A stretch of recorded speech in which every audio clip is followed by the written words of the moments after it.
No, we are good. Yeah, I think it's amazing the variability with training. And, you know, you get certificates, you have fellowships, you have Here we different. are. I'm sorry, David. How are you? We're live, guys. Well, Live on the IHC. Hello, everybody. Thanks for tuning in. That was David Laurier talking to us from California. This is our live question and answer session. Thank you, Medtronic, very much for sponsoring this. And I'm Brian Jacob, founder of the International Hernia Collaboration, and super excited to be here again, this time with a incredible panel of experts and soon to be experts in inguinal hernia repair. If you look at the screen, we've got a lot of people here, but it's going to be a very dynamic discussion centered around two well-known people who don't need any further introduction. We have Dr. Edward Felix, Professor Emeritus, now working out of Pismo Beach in California.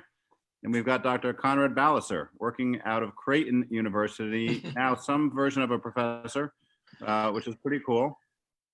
And he's going to be talking about robotics. And joining Conrad, we've got two amazing fourth-year residents.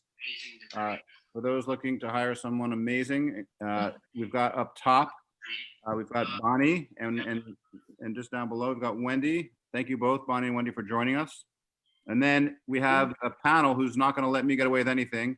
Dr. Vedra Augustine, who's professor. She's now, I guess, at Atrium Health. It's Charlotte, it's East Carolinas. She basically said there's no title. I don't believe her. I think she's got a lot of titles, but she's too humble to admit that. And then we've got David Laurier, private practice out.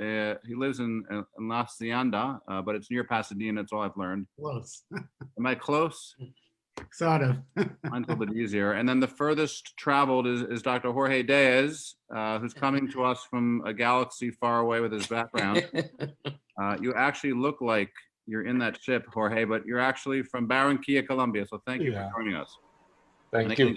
Claire and everyone else from Medtronic, thank you.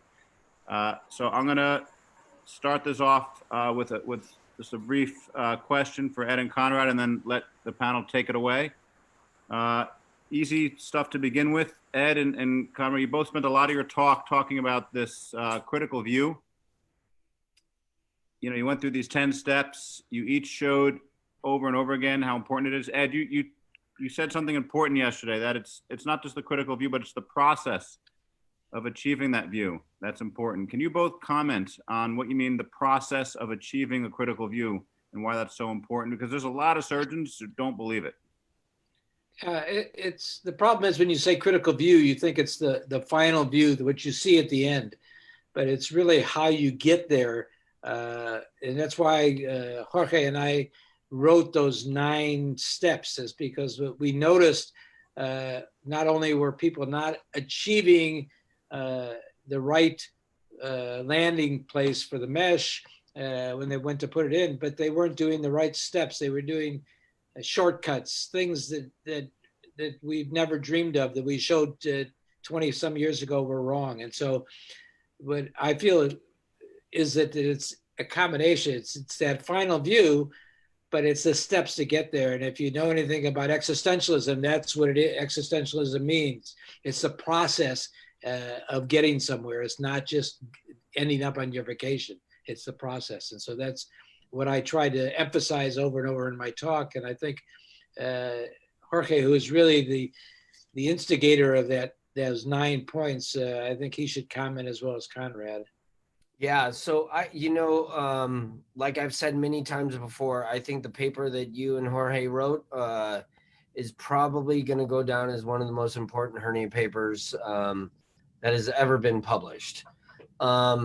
And it's funny, just to give you a little bit of the history of this, when robotics emerged, it was very contentious. Maybe not as, I don't think I was ever hurled tomatoes, but a lot of people were, it was pretty contentious, as you know, right? There's a lot of debate. Oh, you don't need a robot for that. And a lot of the lap guys were making fun of the robot guys, saying you aren't doing that correctly, which was, maybe partially true. There was a lot of people that probably maybe didn't know how to do lap inguinal before. They were given this tool, this robot, which enabled them to be able to do some stuff robotically. And what you guys were able to do is standardize an operation so inherent with variability. What I Again, would say, Conrad, is the most important thing here is that we spent 20 years teaching this, but we didn't break it down like this, and we didn't teach it like this. no, I never could have had two residents sitting up there with the confidence of Bonnie and Wendy, showing me how to do a lap tep. And I've done a lot of lap teps, and I've taught a lot of residents and fellows. There's something about the way that we're teaching it now with the robotic console and maybe even with laparoscopy that we weren't doing before. It's huge. for sure. Really make it easier to learn. There was never, it was never broken down into steps. It was never broken down into, okay, this is what you should see in the space of parentheses. This is what you should see by the time you put mesh in. That was never taught to me before. A lot of people had the idea of what it should look like. But again, and I'd love to hear Jorge's thoughts. The significance of the paper that you published, Jorge. The idea behind the paper was that surgeons were embracing new techniques, technologies, material, and equipment as a fast pace, too fast for a thoughtful evaluation of results or even comparing results between us. And the International Hernia Collaboration offered a first-hand look of this phenomenon and showing some surgeons don't following known rules that really prevent complications and recurrence. So that's why a group of surgeons in the International Hernia Collaboration came up with some steps that you have to follow in order to reach the critical view of the mouth-pectinal orifice as a way to standardize the procedure and to facilitate the teaching and also to evaluate live surgeries and videos. And we conglomerate those under the banner of the critical view of the mouth-pectinal orifice. We didn't want to put an eponym on that name because so many surgeons have taught those steps throughout the years that was not just fair to do that. Sure. So Dr. Ed Felix and I agree that we will call it the critical view. I tried to give it my name, but Jorge wouldn't go for it, honestly. You most that anyone deserve it, believe me, but Like it you wasn't said, fair for the listen, rest. there's two threads in the IHC that predate the paper by about a year and a half where we started coming up with it. And, honestly, I mentioned that it should be called critical because they took it from the gallbladder stuff. And it was like this chance to pause and all the work they did with lap choles and having a critical view before you took the duct, huge. So why not have it before we put our mesh in? That's where it came from. Yeah, for sure. And I think the robot guys and girls were targeted a little bit, but let's be honest here. Not all lap inguinals perform straight stick or followed the critical view. So I'm a big believer in rising tide floats all boats. And I think you took us to a whole new level, which changed the dynamic of MIS inguinal hernia surgery going forward. But let me tell you, the results were immediately evident in the International Hernia Collaboration. Just the next videos, literally the next videos on robotic inguinal hernia have changed forever. They were given names, proper names for every step. They were asking if they complete this step or that step. So in a way, we haven't proved that the critical view concept has changed the recurrence or the complication rate of the patient, but we have proved that standardization is now on the way.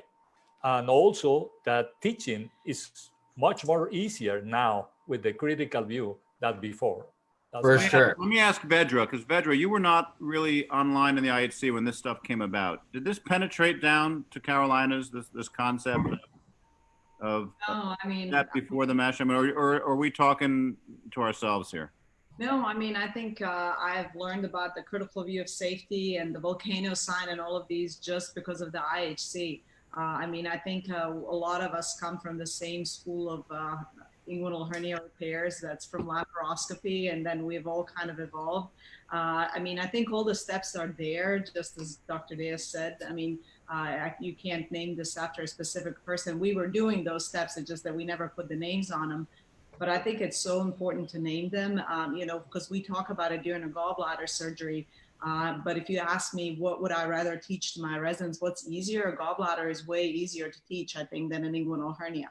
It's so much more variable, the anatomy in an inguinal hernia. And I mean, potential for disaster, I think, you know, is also higher. So, you know, obviously cutting the bile duct and things like that, you can't compare those things. But just teaching an inguinal hernia, I think, is way harder. So having these steps is phenomenal. Are you TEP or TAP?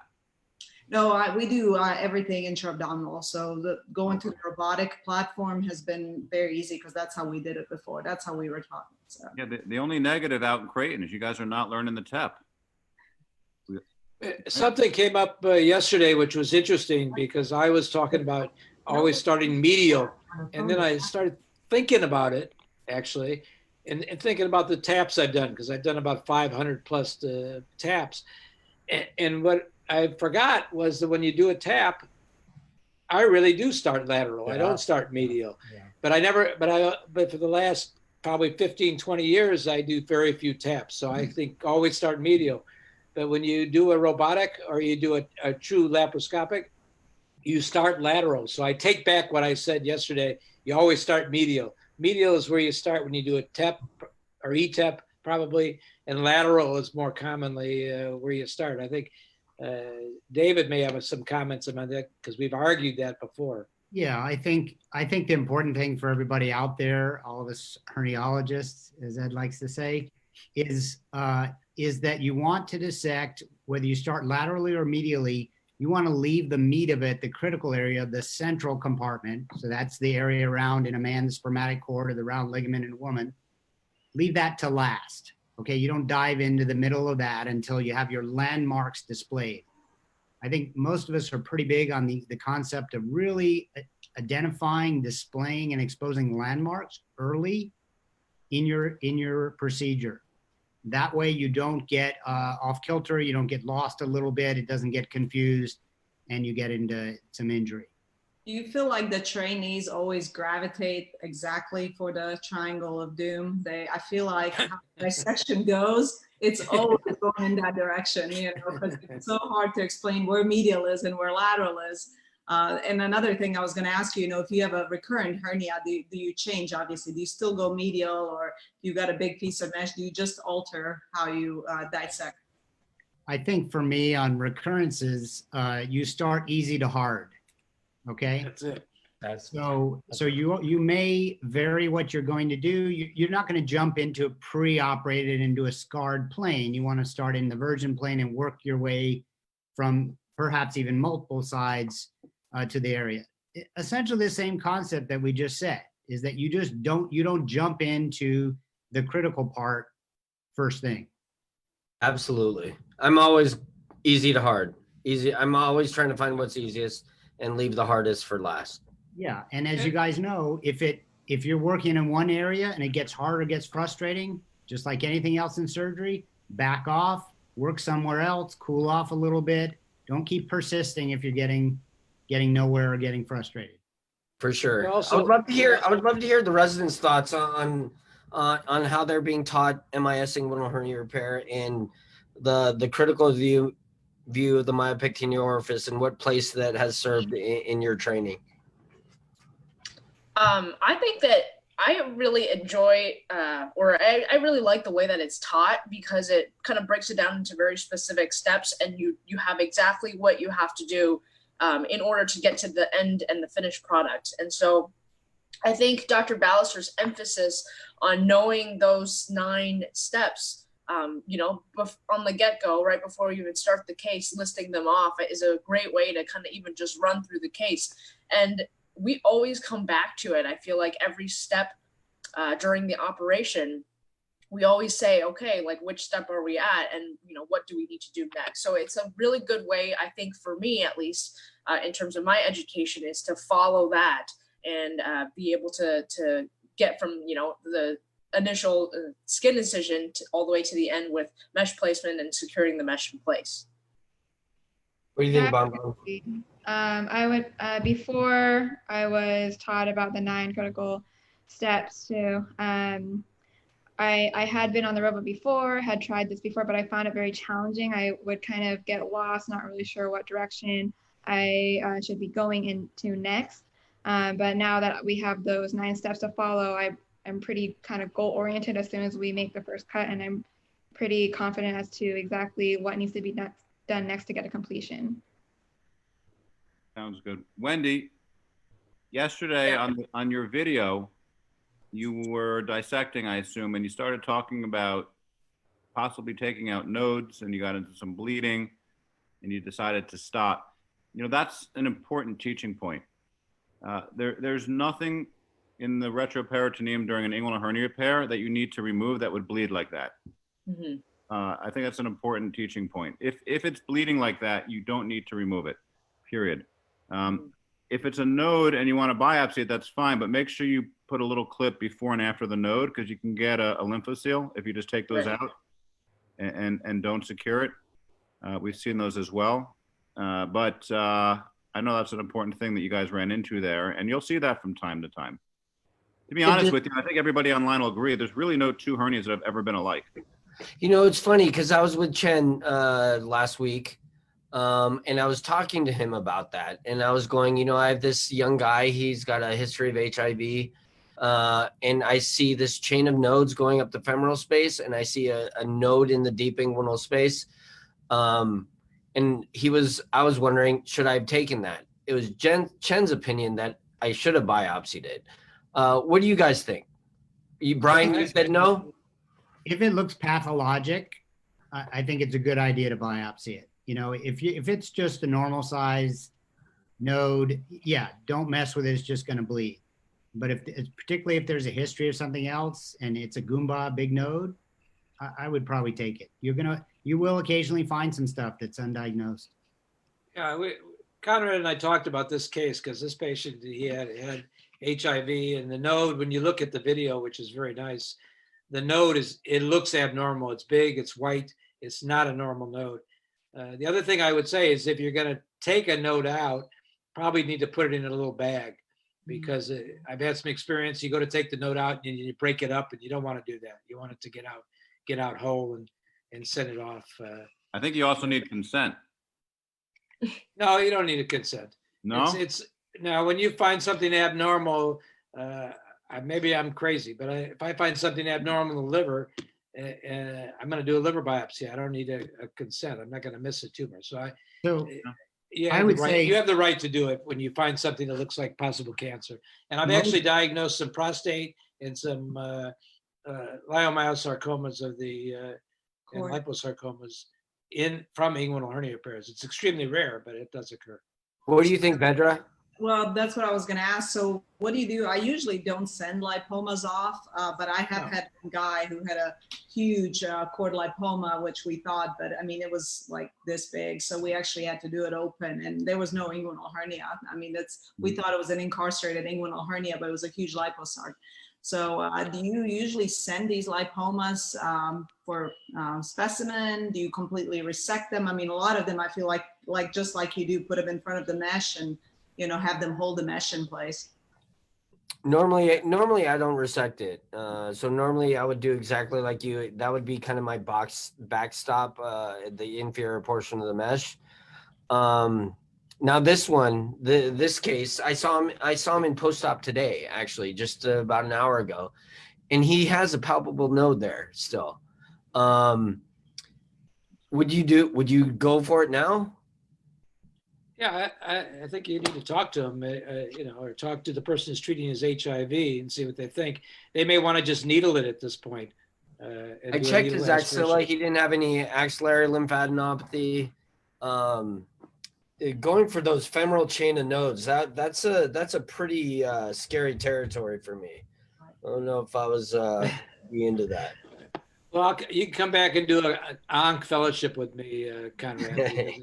It's not very scary. I started as a surgical oncologist. We did that all the time. So But probably what they're going to do is your oncologist is going to stick a needle in it and just start with that. Just the way that lymph node looked, though, I feel like if you retracted more on it, you would have torn something deeper down in the canal. So I think if you can take something to biopsy it and not have to pull so hard on it, because if it's, they're all attached to some kind of blood vessels, and what you don't want to do is get into a bunch of bleeding down there. So Vadra, you would have taken it? You would have sampled it? Really good question. I probably wouldn't have, honestly. I mean, it's not often that you see lymph nodes like that, but I would be more scared of, making something bleed and turning the inguinal hernia into a disaster. I feel like if there's such a big lymph node that you see, then, you could probably get it out some other way. But I mean, it's a great question, Let me ask you another question, Conrad, because you were pretty focused on showing us your learned skill set from the bladder injury, which opens up a huge thing about previous urologic procedures and MIS inguinal hernia repairs. I know in the early part of my career, I was all about proving that I could do it and getting the job done. And I spent a lot of time doing that. I wanted to show videos of how it was possible. I gave talks about how it was possible. And eventually I went back to, you know what, I could just do an open Liechtenstein for a recurrence. You talk about, I'll hug the bone, I'll avoid injury to the bladder, I'll avoid injury to the trigome. What is your recommendation? What is the board answer for someone who's had previous GU surgery and wants a hernia repair? Ask the girls what the board answer is. Yeah. What's that? Yeah. Bonnie and Wendy, what's the board answer? All right, let's start with the board answer, Bonnie and Wendy.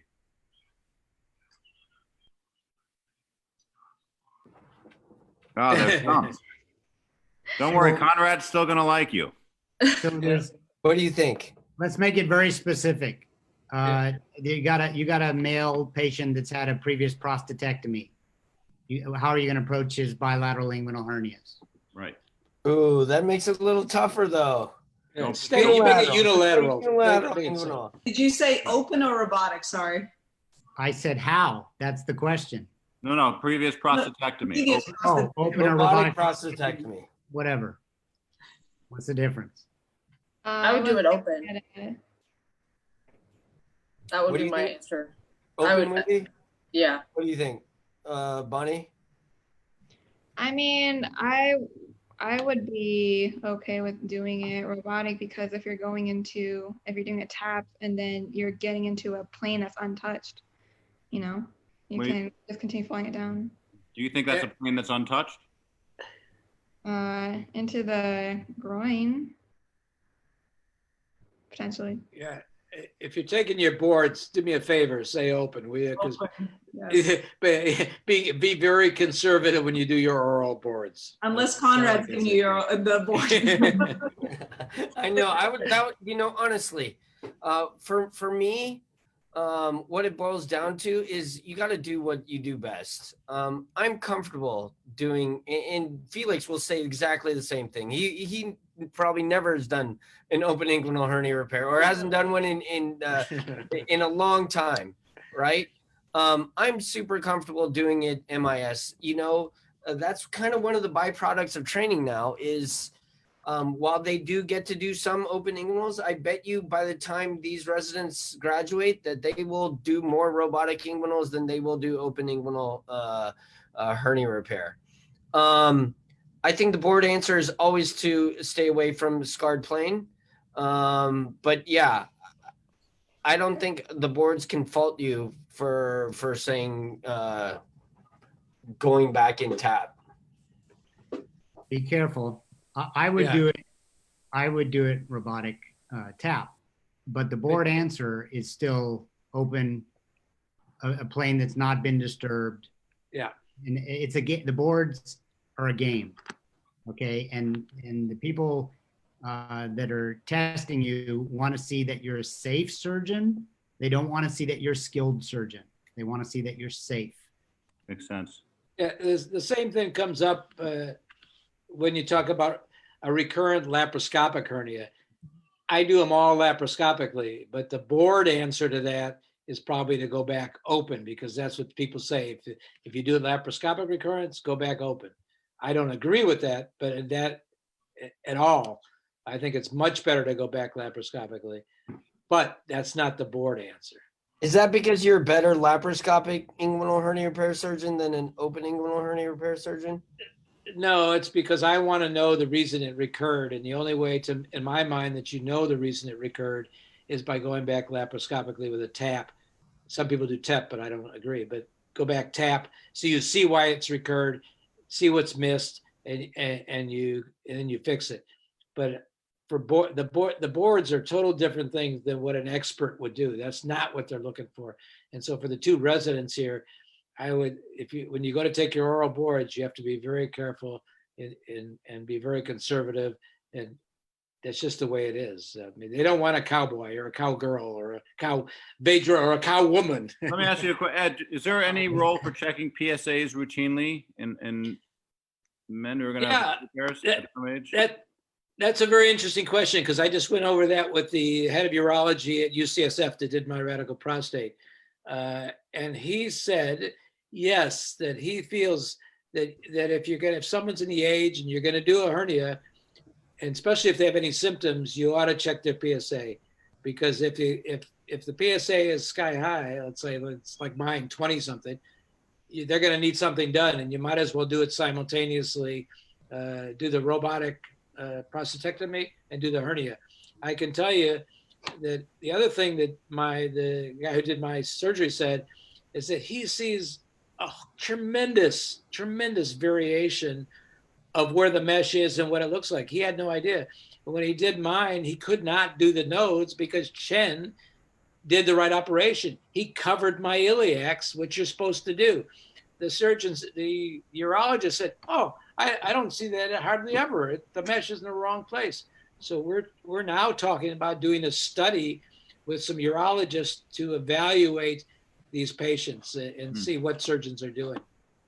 So I can tell you, after watching Bonnie and Wendy operate, there's some really great surgeons coming out of residency. So I think we're going to see a lot of really well-placed mesh in the future compared to what we used to. Because we have a good teacher. Don't sell yourself short, Wendy. You guys are very skilled. I'm constantly, Brian, I'm constantly surprised at what these residents can do at such an early stage. I got Bonnie when she was a third year. My first experience with Wendy is when she was a second year. It's unbelievable how much that they have jumped the learning curve of MIS surgery. So before, my kind of sentiment was, you know what, maybe learn robotics later, get a really good feel of how to do it laparoscopically first. You can also always learn robotics later. That's kind of a hard paradigm to, ignore with robotics so plentiful as it is today. Let me ask them another question, because the other thing I picked up in your lecture is I think you have something mislabeled. What's that? And it's rare. It's rare. Did anyone else pick up on what Connor has mislabeled in his lecture? Yeah, the picture of me. Well, that's obvious. So a direct hernia does not have a pseudosac. There's actually really, in my opinion, no such thing as a pseudosac. It's actually just attenuated transversalis fascia. Oh yeah, that's what pseudosac is. Right, but it's not really a sac. It's actually the fascia. That's why we call it pseudo, Brian. Sac, dude. It's not a sac. Let me ask a question to Jorge. It's not a sac. Wait a second. Is it a sac or not? Vedra, help me out. Pseudo sac. It is not a sac. I mean, I think we need to get Philip Moisums on here because he'll have a mnemonic device name. That's a great question. I mean, it kind of is a sac, but it is made out of, stretched out transversalis fascia. So, yeah. What about suturing it down to the Coopers? That's a good question. I wanted to ask that because I don't do that, but I saw that don't do it either. Conrad does and Ed does not. So.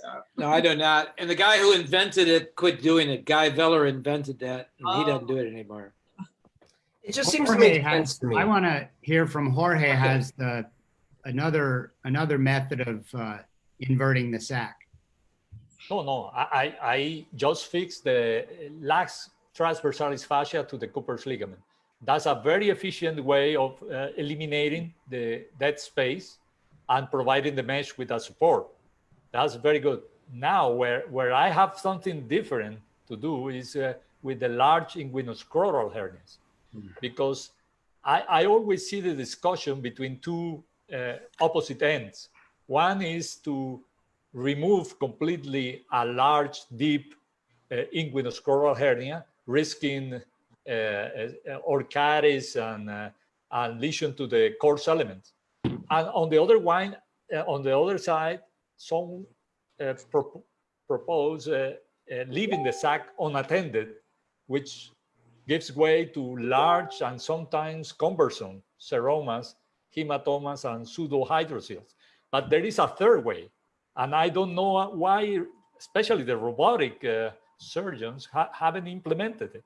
It's very easy. It's to divide the sac, to ligate the proximal one, and the distal sac at the end of the dissection, just pull the lateral side of the distal sac and fix it. You pull it until the numus scrotum disappears. That's the measure. You pull it, and when the numus scrotum disappears, just fix it to the posterior wall, well beyond the interaces line. You can do it with suture, with barbed sutures, and the dead space disappears. We really virtually have not seen seromas in large inguinoscrotal hernias since we implemented this method. So I really recommend it, and for a robotic surgeon, it's so easy to do. By the way, I want to ask Wendy and Bonnie a question about yesterday. I noticed that you were naming each step, but as soon as you get to the step 7, you just jump to a step 9. You never mention a step 8. Never. The two of you in each of your cases, you didn't mention that, and I think it's very important. Step 8 in the critical view is nothing less than the upgrade of the triangle of pain, because the triangle of pain has been defined in this upper border as the iliopubic tract. But we know by the studies of many in cadaver dissections, especially Rempel, that the nerves can be at or 1 or 2 centimeters above that limit. So we upgraded that limit in the step 8. I know that most of us don't fix meshes anymore, but for example, for the reduction and fixation of the distal sac, just as I mentioned, step 8 is really important. And I think in robotic, there is a problem because I don't know if you have someone, with the patient, who can really put a needle in the anterior superior iliac spine and to show the resident where it is. So yeah, they have to bring a structure that is usually hidden in the space into visibility just by putting a needle in the anterior superior iliac spine. Or for those who fix, at least in the early learning curve, that's a very handy method of prevention of pain after surgery. Jorge, I have a little tip Yes. that's helpful in 2 ways, exactly what you're saying. And this is, on my inguinal patients, I always perform ilioinguinal nerve blocks before I even, we're talking about robotics now, and you can do this laparoscopically, before I even dock the robot. So before I start the case, I will take a finger's breadth medial to the anterior superior iliac spine and infiltrate with local anesthetic. I usually use like 0.25% bupivacaine. And you want to put that liquid in the layer where the nerves are. And that is in that area, exactly in the layer between the transversus abdominis and the internal oblique. When you do that, you get the secondary benefit of what you're talking about. You can see this from the inside with your scope, exactly where the needle is imprinting, and you can tell where the ASIS is. And you can see how close that is to the internal ring or the indirect hernia if that's what the patient has. So it's a good thing, not only to most of my patients wake up and have no pain, not only for multimodality pain management, but for identifying that landmark that otherwise is very hard to discern from inside. Very interesting. I want to bring up another issue that this reminds me of, because Vedra did a study, which I can't believe it came out the way it came out. They did a study that showed there's no difference whether you sew, I think they sew it, or whether you staple the peritoneum closed. And then tell me if I'm wrong, Vedra, you said there was no difference in pain initially, but the late findings maybe not showing that. Can you want to talk about that study? Well, so, it was very, so it was not randomized, and, I'll just have to tell you that. And it was 3 surgeons all doing a different technique. So that also, plays into it. And I'll say that initially the suturing of the peritoneum group did better, but then long-term there was no difference. So, I don't know what that means. I think, the issue of chronic pain, I wanted to ask you guys, I wanted to ask Bonnie and Wendy what they say to patients when they see them preoperatively about chronic pain. But, the question is, I really think us doing robotics long-term is going to make a huge difference. That study from Mike Rosen and Ajita, the whole group, they looked at, 30-day outcomes. But I really think it's the long-term where those tacks are really going to matter. If they're pulling on the mesh, if they're pulling on the peritoneum, if people gain weight, things like that. And I really think that's where the robotic platform is going to, even in these cases, we're going to really improve on, because I think the recurrence rate is going to be same, for lap and robotic. But so my questions first: do you talk about chronic pain to your patients, and what percentages do you quote, or do you even say anything? I will usually tell the patients before, when I see them in pre-op, that chronic pain can be something that they observe later on down the road. However, we only, and I guess it's also surgeon dependent and who the attending I'm operating with is. And I know that Dr. Ballister will generally like to tack at 3 places, 1 at Cooper's, 1 high medial, and then 1 high lateral. And I'll tell the patients that there may be a possibility of a component of chronic pain later on, but it's very unlikely. And I usually don't quote a specific percentage to them. And most of the patients that I see in post-op in our clinics afterwards have no complaints at all. So. Yeah, one thing I've learned from Dr. Ballister's clinic is to really counsel patients on chronic pain in its relation to weight status. We always talk about if a patient has mesh placed and then they gain weight, it can cause some stretch on the mesh and give them chronic pain. So I think something very useful we've learned from him is to kind of follow patients throughout even months and months after surgery, because we want to monitor their weight and kind of counsel them to get back on the right path if they have started going the wrong way. But I also have never given a percentage. So wait a minute, Conrad, you're seeing patients that are years out that have pain from an inguinal hernia if they gain weight? Yeah, for sure. Mostly ventral, but yeah, definitely with inguinal as well. And it's not a huge percentage, and probably not as significant from an inguinal standpoint than from a ventral standpoint. But yeah, I definitely see that. Even if I have an inguinal that's 5 years out that I see that their trajectory is weight gain, I will see them earlier and more often just to get that weight back down. And the percentage is somewhere between 10 and 30%. So it's you guys. I almost said you guys, but I'm going to be sensitive.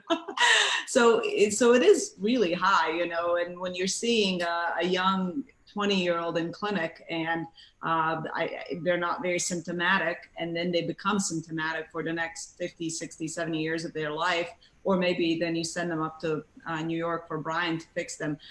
Brian's practice, he does this all day long, and I'm really, this is the stuff that makes me worry every time we do these patients who do these hernia repairs for completely asymptomatic patients. So I'd love to hear what you guys think about that.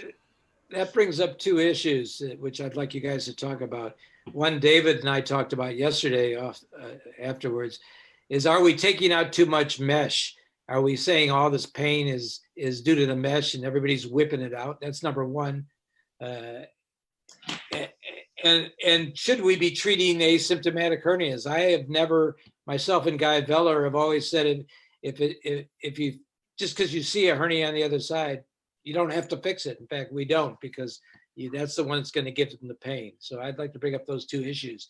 What do you do with the asymptomatic opposite hernia? Do you really look for it? Just because you see it, should you fix it? And are we whipping out too much mesh? What do you think about that, David? Yeah, so let's talk about the mesh issue first. I do think that if you look at overall enthusiasm, that is, things are changing and people are quicker to remove mesh early in the process. And I think, my opinion, that may not be the right thing to do. I think chronic pain, and Brian is our expert here today, can talk about that. But chronic pain deserves a very careful and methodical workup before you start intervening and committing the patient to alleged therapies.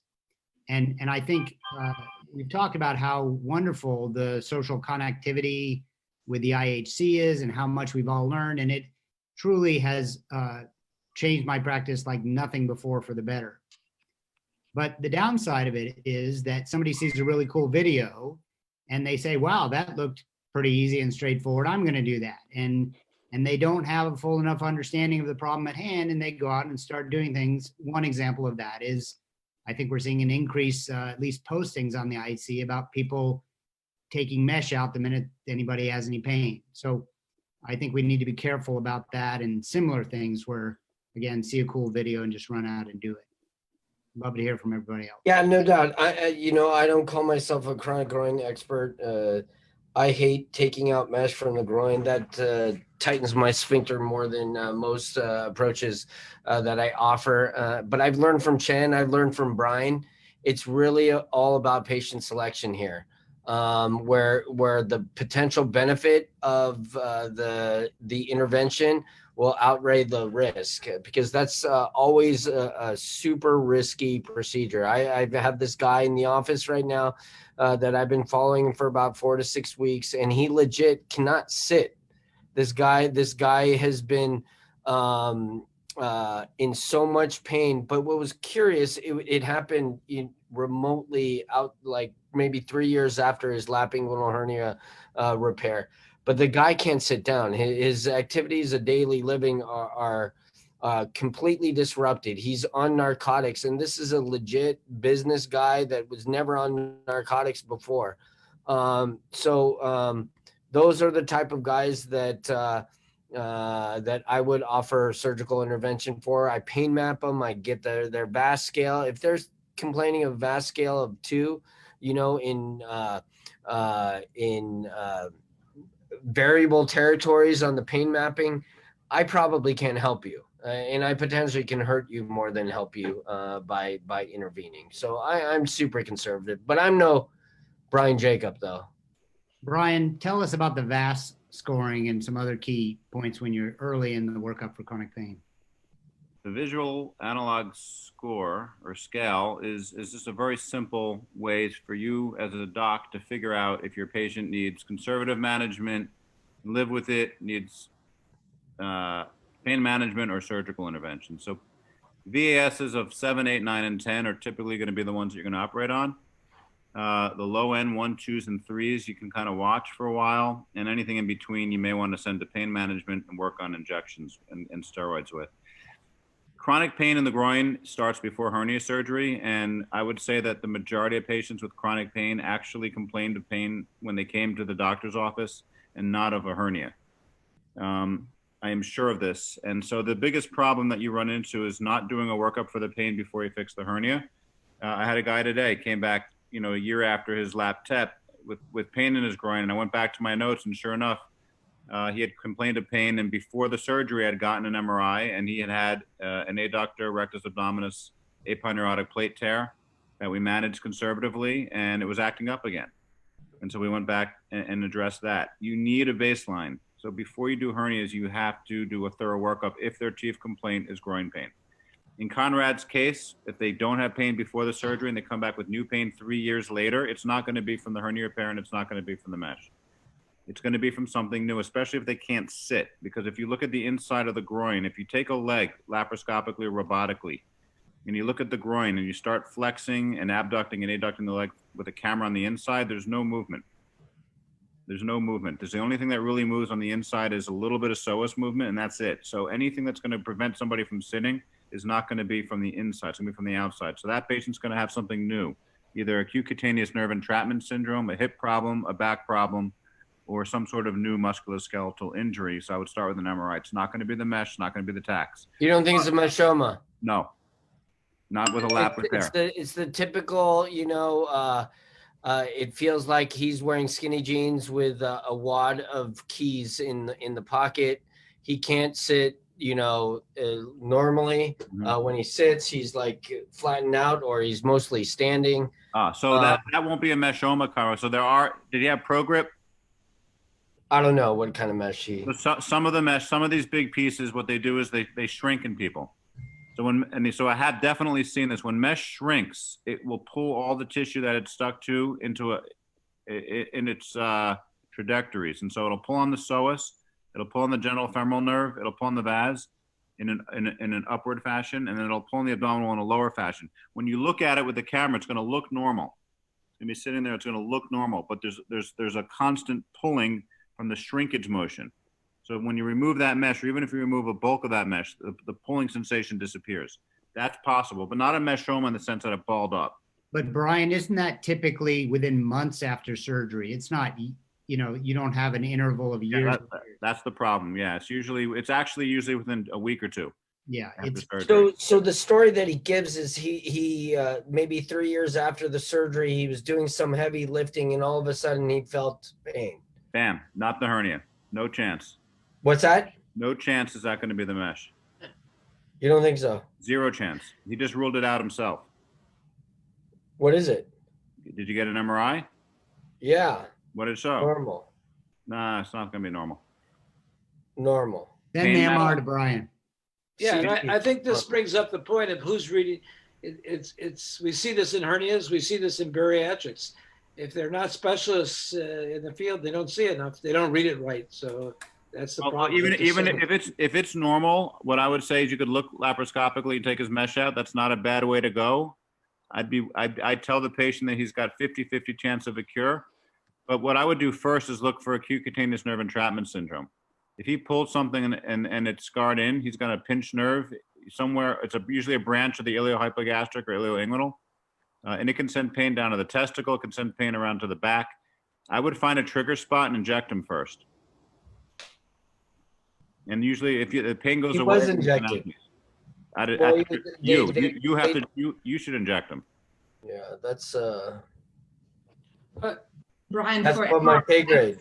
So for your MRIs, Brian, when you order them, do you order like a sports protocol MRI, non-contrast? Is that what your advice is? Yes, well, certainly, and you have to first of all do the exam. So if he bent over, he was doing some heavy lifting and then got pain, make him show you what that movement looked like, and then touch the patient's body while they're mimicking the heavy lifting motion, and you'll feel the muscle they sprained. Yeah, that's the only way to do it. And then I literally put my hands on their body while they're doing the heavy lifting, and then you feel it, and then you go ahead and get an MRI and you look for that. What do you feel, Brian? Tell us more specifics. Spasm, tightness. What do you feel? Something I can look up on Google and say to the patient, this is the muscle that you sprained. You can look up Brian Jacob office in Manhattan too on Google. How about that? What do you feel? Why don't we ask Brian about watchful waiting of inguinal hernia? So to answer David's question, I'm looking for the exact muscle. It's usually a pulled external oblique or a branch of it or internal oblique. But again, I think it pinches one of these branch nerves, and you got to do a trigger spot. Not a named nerve injection. You got to inject it right at the spot that the patient circles, and you got to get deep, and you got to use sonogram to make sure you get down there. But you can cure testicle pain with that. You can cure back pain with that. A lot of it's pinched nerves. Let's go to that second thing I brought up. How many of you will fix a totally asymptomatic hernia on the opposite side that you can't feel on physical exam if you do an adequate physical exam and You're look at not the other examining side? well enough. Well, that's I would my not. point. I would That's not. my point, and that's what I showed 25 years ago. But let's say you don't feel it, but then you see a small hernia. How many people will fix it? Is it like a Jorge? dimple or is it a real hernia? No. There's a real small hernia. You see an indirect hernia. It's not a type half. It's a real hernia that you can see, and that I'd gets fix up. So one I fix. think if it's a dimple, if it's an asymptomatic dimple, no, I wouldn't fix it. If it's a true inguinal or direct or indirect, yeah, I would fix it. Jorge? No for Nihus type 1. I'll fix the rest. So Yeah, most of the non-dilated. time, in the real world, most of the time you're going to feel that. You're going to have a suspicion clinically. And if Yeah, you're sure. finding yourself in the situation Ed describes a lot, you need to brush up on your exam. Because I you certainly really need need to that. trust your exam. You need to learn how to do it well. This is good. For you guys, the residents, Wendy and Bonnie, how do you examine a male that comes in worried that he may have a hernia? Walk us I'll through usually- how do you do a hernia exam? So I'll usually start with them supine, and I'll essentially examine their entire abdomen, look for any other spots where they have hernias. I'll have them strain and see if there's any hernias that we're missing. And then when it comes down to the groin, I'll actually have them stand up and then essentially kind of put my finger through the external or the internal ring and see if I can feel some sort of a defect. And I'll also have the Where patient. does your finger start?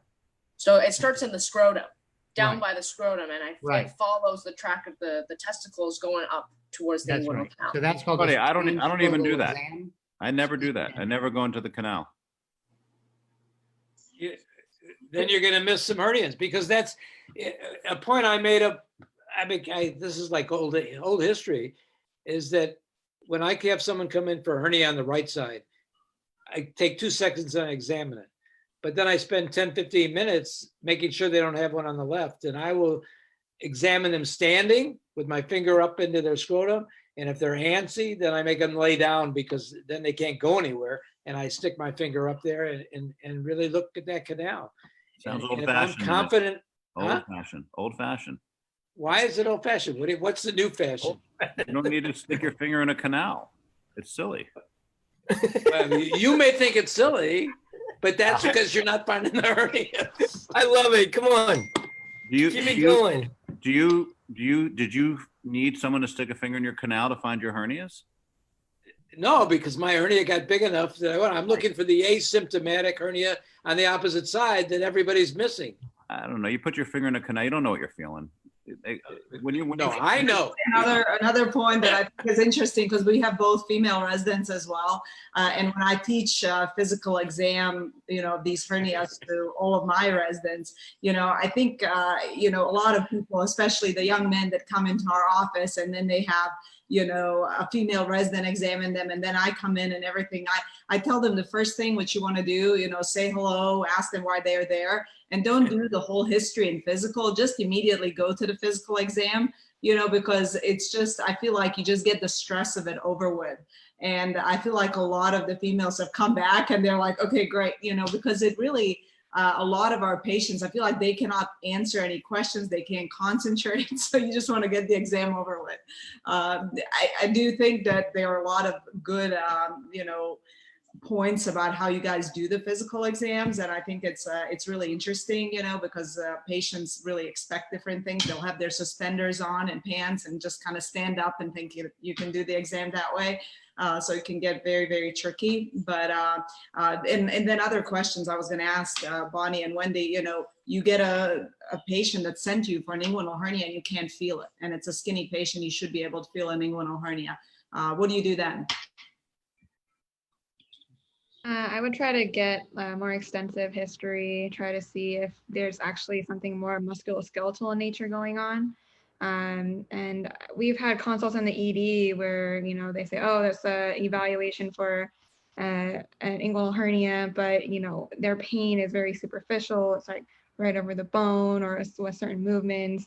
It's not really consistent with a hernia at all.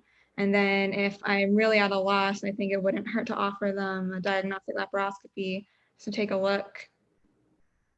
I would order, if I really cannot feel it on physical exam, I would order imaging and make sure I see something and review that before I offer them any operative interventions. Ooh, Felix is very angry They're at you. hurting a lot. What kind of I order scans like, you know, nobody's business. I make no you know, apologies for the fact my physical exam skills in the groin are not good, especially in females. I have no idea how to examine a female That's groin.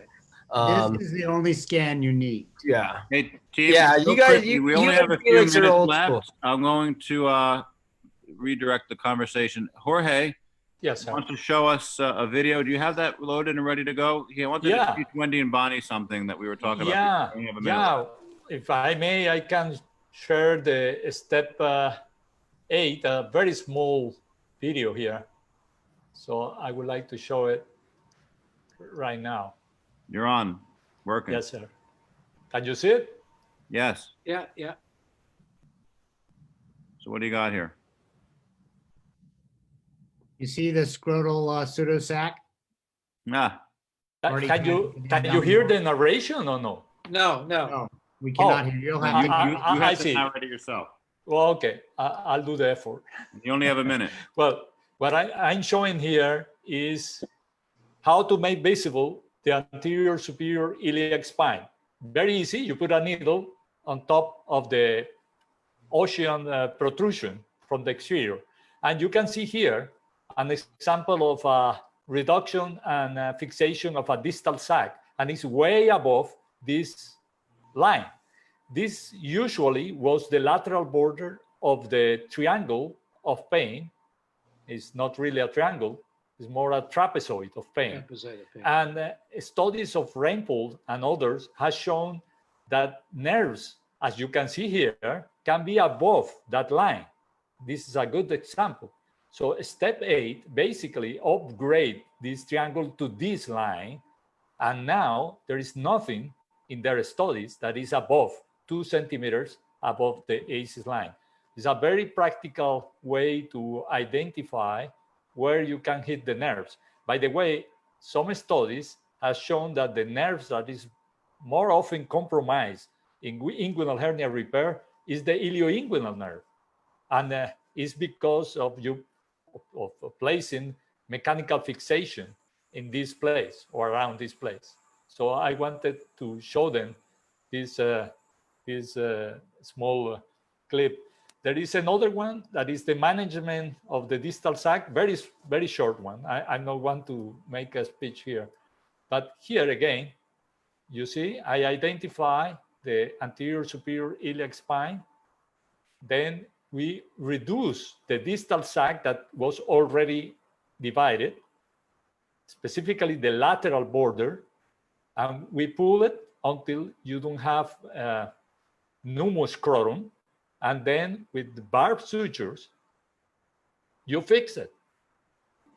You can use tacks, but tacks has no much penetration to deal with large sacs. So it's much better to use suture. And for the robotic surgeons, this should be a piece of cake. So you see here, and that's a good way to prevent seroma formation in those inguinal hernias. Still way above the interaces line. Jorge, I think That you've was all. shown why Vedra's study didn't nail those nerves. Let me- When they closed the peritoneum with tacks, they were so high, they were above that line. Hey, You know, Conrad. I'm gonna have to defend my sure, residents. So Bonnie's video, we didn't go over critical view, but I'm almost positive Wendy talked about step 8. you know, the way I describe it in the videos that I say, the only fixation below iliopubic tract is the one at Cooper's. I'm pretty sure I have that on all my videos. But yeah, that was really cool. That management of the distal sac. We're I don't running think out I've ever seen that we're before. running out of time, and we'll talk about that in a second. I want to spend the last minute talking about mesh implant. All right, we are sponsored by Medtronic. That's our full disclosure. Conrad, you mentioned Dextile that you used. You know, tell us your real feelings about it. You know, not everyone's used it yet. What do you know about it? What was your first impressions? Dextile, Medtronic's new lap inguinal mesh implants. Yeah, so this is an interesting topic. You know, my hospital is a Medtronic shop. I was using Bard product all the time. For me, the most important thing about mesh is scientifically, if it makes sense. And two, maybe even most importantly, is that it's easy to handle. So I used to use 3D Max all the time. This new Dextile is essentially the equivalent to 3D Max, but it has an extra contour that contours over psoas. My one issue with 3D Max is sometimes it would seesaw against the psoas muscle. So more often than not, I'm cutting the bottom lip of the extra large 3D Max, the regular weight. That bottom lip is not there in Dextile, and I do think that is a little bit of an improvement. I've only planted maybe 9 pieces, and I've been super satisfied with it so far. It's very easy to use. That's one thing. And you know exactly where it's supposed to go. My only question is, will that fit every single psoas? And I'm not sure about that. So Conrad, you should in that point out regard, that you got to use the extra large for the big direct hernias. I think that's really important because if people Every use the time. smaller mesh, they're going to recur. I Conrad- always use the extra large mesh, and I always tell my residents, if that mesh doesn't fit, that means you haven't dissected enough. in one of the videos you showed, it was a bilateral. You had some Dextile in there, laid super nicely, contoured really well. But I noticed there was a gap between. Yeah. Yep. Yeah. So that's interesting because I've since done another bilateral inguinal and they touched. Whenever I use 3D Max, they touch. So it's a 12 by 16 centimeter mesh.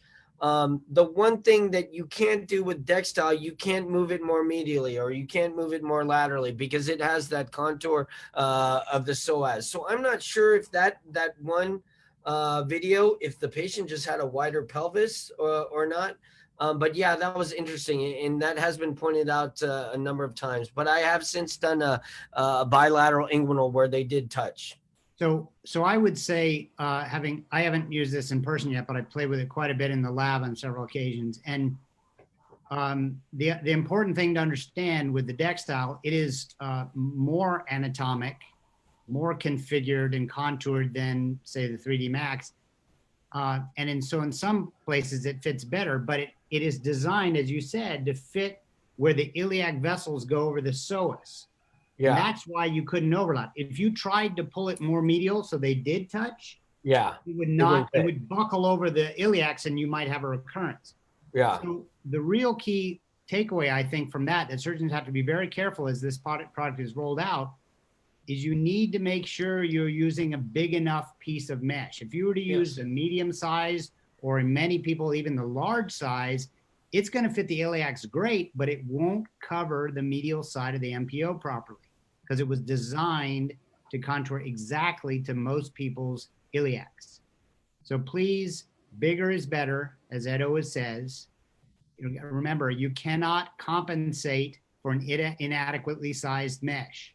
All right, great closing comments, David. Vedra, Ed, Conrad, Jorge, Bonnie, Wendy, your closing remarks. If you have 30 seconds each, go ahead. 30 seconds, closing remarks. You know, I love hanging out. You guys are all my friends, but I'm most stoked about showcasing my residents and what they can do. So I thank you, Medtronic, for the opportunity. Thank you, my brother from another mother, of being on the stage with you again. Can't wait to see you in person, buddy. Yeah, I'd like to thank everybody. And just so everybody knows, this behind me is my boss and my mentor, Lloyd D. Houston. He's looking down at us and saying, yeah, that posterior repair is the way to go. Thank you, everybody. This has been always learn a lot from it. Love to see residents getting in on this, and I hope that we do many, many more of these. It's a really great panel. Thank you. Thank you, Vedra. Jorge? Yeah, I would like to thank Medtronic and Brian for the invitations. I want to congratulate Conrad for the amazing job he's doing with the residents. That's the way to go. To the residents, just a small advice: never operate on a patient with pain that is disproportionate or inordinate for a hernia at hand. Don't operate on sonographic hernias. Be sure. You can repeat the exam, you can take the time, but don't operate on those patients. That's the main cause of chronic postoperative pain. And thank you, everybody, for the invitation. And to my inspiration, Ed, as usual. Bonnie?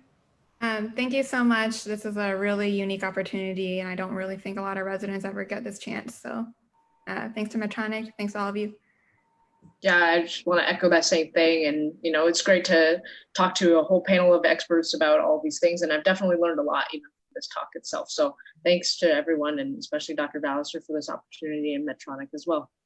Yeah, that's great. So I'm Brian Jacob on behalf of the IHC. Our audience is now approaching 10,000 surgeons. We're in 105 countries with the opportunity to log in and watch this. And so you're right, as far as residents are concerned, this is a rare opportunity, but light bulbs have gone off. I think that we should be showcasing our residents pretty much as often as possible and get them out there. We're all surgeons and we're all people and we're all connected, and this is a really nice way to do it. So thank you all for being online, and I'll see you back in the digital space sometime soon. Bye-bye.